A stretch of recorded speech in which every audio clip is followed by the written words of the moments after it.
America just asked Putin to try and get peace in Gaza.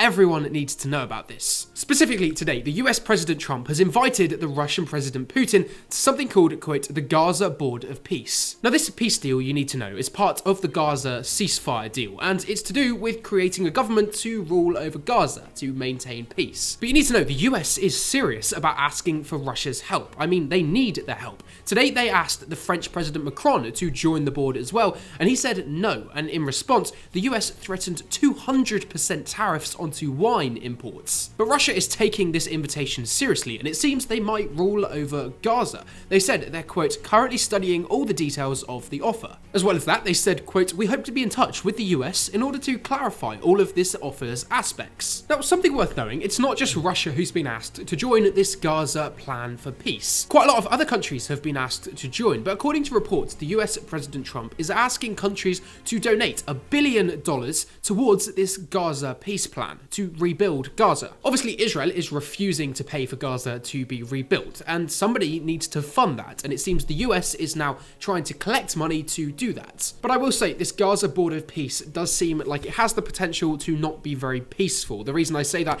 is the former British Prime Minister Tony Blair has been appointed to it, the guy who invaded Iraq. And so far, no Palestinian names have been put on the board, meaning that Palestine actually doesn't get to choose what happens to them. It's up to Russia and France and the US. All really quite weird, but the main point is that the US has asked Russia, Putin, to join this board to try and have peace and rebuild Gaza. It looks like it could happen, and over the next few years, I suppose, we'll see what happens with Gaza. Of course, though, I'll be the first one to tell you about it, so leave me a follow for the best global news out there.